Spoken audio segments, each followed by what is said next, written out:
இன்றைக்கு நாளேடுகளில் வந்து சில தலையங்கங்களை பார்க்கலாம். அதன் பிறகு உங்களுடைய தேர்வில் ஒரு செய்தி பற்றி பேசலாம். தினமணியில் இனிமா தயக்கம் அப்படிங்கிற தலைப்பில் டி நகர் ரங்கநாதன் தெருவில் உள்ள வணிக வளாகத்தில் நடந்த தீ விபத்தை பற்றி தலையங்கம் இருக்கிறாங்க. அதிகாலையில் தீ விபத்து நடந்ததால் பல உயிர்கள் காப்பாற்றப்பட்டிருக்குது. இந்த தெருவில் இருக்கிற அடுக்குமாடி கட்டடங்கள் ஆபத்தானவை, அவை அகற்றப்பட வேண்டும் அப்படின்னு குறிப்பிடுறாங்க. தினமலர்ல முழு மதுவிலக்கு பாதையில கேரளா முதல்வர் உம்மன்சாண்டியுடைய முடிவு வெற்றி தருமா அப்படிங்கிற தலைப்பில் ஒரு தலையங்கம் இருக்கிறாங்க. கேரளாவில் மதுபான விற்பனையை குறைக்கிறதுக்கு மாநில அரசு நடவடிக்கை எடுக்குது. இந்த முடிவில் கேரளா அரசோட அரசியல் செல்வாக்கு என்ன ஆகுதுன்னு பார்த்துட்டு தான் மற்ற மாநிலங்கள் இதை பற்றி முடிவு செய்யும் அப்படின்னு அவங்க சொல்றாங்க. இந்து தமிழ்ல இரோம் ஷர்மிளாவின் குரல் கேட்கிறதா அப்படிங்கிற தலைப்பில் அவங்களுடைய போராட்டம் பற்றி ஒரு தலையங்கம் இருக்கிறாங்க. மக்களோட உரிமைகள் தான் ஜனநாயகத்தின் அடிப்படைன்னா ஷர்மிளா எதிர்க்கக்கூடிய ஆயுதப்படை சிறப்பதிகார சட்டத்தை மத்திய அரசு உடனடியாக ரத்து செய்ய வேண்டும் அப்படின்னு அந்த தலையங்கம் குறிப்பிடுது. தினத்தந்தி ஒழிக்கப்பட வேண்டிய ஊழல் புற்றுநோய் அப்படிங்கிற தலைப்பில் பிரதமர் பேசியிருக்கிறதை பற்றி தலையங்கம் எழுதியிருக்கிறாங்க. ஊழலை ஒழிக்கணும்னா சிபிஐயின் கரங்களை வலுப்படுத்தணும் அப்படின்னு தினத்தந்தி சொல்லுது. டைம்ஸ் ஆஃப் இந்தியாவில் பாதுகாப்பு துறையில் நவீன தொழில்நுட்பங்களை உருவாக்கணும்னு ஐஐடி மாணவர்கள்ட்ட பிரதமர் சொன்னதை பற்றி தலையங்கம் எழுதியிருக்கிறாங்க. சமீபத்தில் உயர்கல்வித்துறையில் அரசின் தலையீடு நிறைய இருக்கு. பிரதமர் மோடி முதல்ல இதை தடுக்கணும். கல்வித்துறையை சீரமைக்கிறதுக்கு பதில் பெரியண்ணன் பாணியில் அரசு நடந்து கொள்ளக்கூடாது அப்படின்னு டைம்ஸ் ஆஃப் இந்தியா சொல்லுது. தி ஹிந்து ஆங்கில நாளிதழில் திட்டக்குழுவை மாற்றுவது பற்றி மத்திய அரசு எடுத்த முடிவு சம்பந்தமாக ஒரு தலையங்கம் வந்திருக்குது. நிதி பங்கீடு, புள்ளி விவரம் சேகரித்தல், இந்த மாதிரியான பல முக்கியமான செயல்களை திட்டக்குழு செஞ்சுட்டு இருந்தது. அதுக்கெல்லாம் மாற்றாக எதையும் யோசிக்காம திட்டக்குழுவை மத்திய அரசு கலைக்குது அப்படின்னு ஹிந்து சொல்லுது. இனி உங்களுடைய தேர்வில் இருக்கக்கூடிய செய்திகளை பற்றி பேசலாம். இன்னைக்கு தினமணியில் மட்டுமில்லை, நான் எல்லா பத்திரிகையிலையும் ஒரு செய்தி பதிவாயிருக்கு. நேற்று நடந்த ஒரு துயர சம்பவம். இந்த சீர்காழி பகுதியில் திருமணத்திற்கு மறுத்ததால் ஒரு தன்னுடைய காதலி மீது திராவகம் வீசி இருக்கிறார் ஒரு வாலிபர். இந்த ஆசிட் வீச்சு அப்படிங்கிறது தொடர்ந்து நடந்துகிட்டு இருக்குது. ஓராண்டுக்கு முன்னால் தான் வினோதினி, வித்யா என்ற 2 மாணவிகள் இந்த ஆசிட் வீச்சுக்கு பலியானார்கள். மிக கொடூரமான மரணம் அது. அந்த குடும்பத்தையே அந்த மரணம் நிர்மூலமாக்கி விட்டது. அதற்கு பிறகு அந்த குடும்பமே வீழ்ந்து விட்ட ஒரு சோகத்தை நாம் அனுபவித்துக் கொண்டிருக்கிறோம். அப்படிப்பட்ட ஒரு சூழலில் இப்போது மீண்டும் இப்படிப்பட்ட குறிப்பாக இளம்பெண்கள் மீது திராவகம் வீசுகிற நடவடிக்கை, வன்முறை தொடர்ந்து கொண்டிருக்கிறது.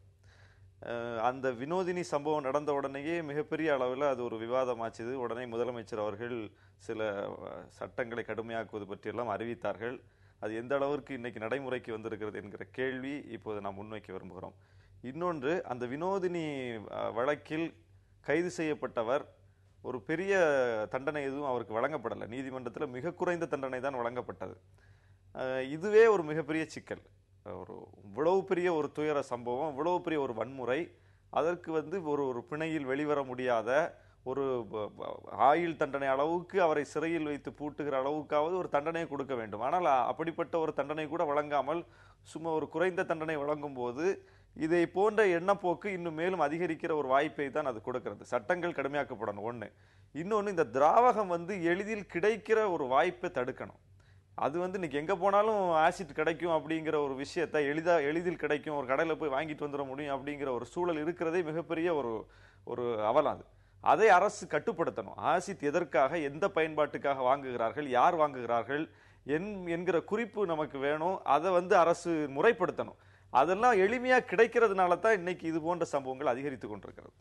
இல்லை, ஆசிட் இன்றைக்கு முறைப்படுத்தப்பட்டு தான் இருக்கு. அதுக்கு விற்பனை கடுமையாக்கப்பட்டிருக்கிறது என்பதெல்லாம் உண்மை. ஆனால் அதே சமயத்தில் இப்போ சட்டங்கள் கடுமையாக்கப்படணும்னாரு மரியாதைக்குரிய. இதே அந்த பெண்கள் மீது அந்த வன்மையான குற்றங்கள் செய்கின்றவர்கள் மீது குண்டர் தடுப்பு சட்டப்படி கைது செய்யணும்னு தமிழ்நாடு சட்டமன்றத்தில் தீர்மானம் நிறைவேற்ற சொல்ல அதை பலர் விமர்சித்தாங்க. இது ஏதோ குண்டர் தடுப்பு சட்டத்தை வச்சுக்கிட்டு ஒரு முறை குற்றம் செஞ்சால் கூட அவங்கள குண்டர் தடுப்பு சட்டத்தின்படி அடைப்பது என்பது அவங்க சுதந்திரத்தை பறிக்கிறது, அவங்கள கொடுமைப்படுத்துறதுன்ற அளவுக்கெல்லாம் மனித ஆர்வலர்கள்ன்ற பெயரில் பேசினாங்க. இதுதான் ஒரு பிரச்சனைன்னு வர சொல்ல அரசாங்கம் மென்மையாக நடக்குதுன்றாங்க. ஆனால் சட்டம் கொண்டு வர சொல்ல அரசாங்கம் சர்வாதிகாரமாக நடக்குதுன்றாங்க, சுதந்திரத்தை பறிக்குதுன்றாங்க. இந்த நிலை சமயத்துக்கு தக்கவாறு இன்றைக்கு அரசியல் கட்சிகளும் சமூக ஆர்வலர்களும் கருத்து தெரிவிக்கின்ற பொழுது அரசாங்கம் இதை வந்து ஒரு சமநிலையில் பார்க்க வேண்டிய நிலைக்கு தள்ளப்படுது. அதனால வந்து இந்த குற்றவாளிகளுக்கு அது ஊக்கத்தை தருது, அல்லது குற்றவாளிகள் வந்து நமக்கு இப்போ சகோதரர் சொன்னது போல அந்த குற்றத்தை செய்தவர் ரொம்ப குறைந்தபட்ச தண்டனை வராருன்னா அதுக்குரிய வழக்கறிஞர்கள், திறமையான வழக்கறிஞர்கள் இன்னைக்கு அந்த வழக்கை கூட எடுத்துக்கிட்டு வாதம் பண்றதுக்கு தயாராகிறாங்க. அவங்கள யாரும் குறை சொல்றது இல்லை. அவங்க வந்து ஒரு உண்மை சம்பவத்தையே, ஒரு கொடும் சம்பவத்தையே நியாயப்படுத்துகின்ற அளவுக்கு வலிமை வாய்ந்த, ஆற்றல் வாய்ந்த, திறமையான வழக்கறிஞர்கள் நாட்டில் இருக்கிறாங்க.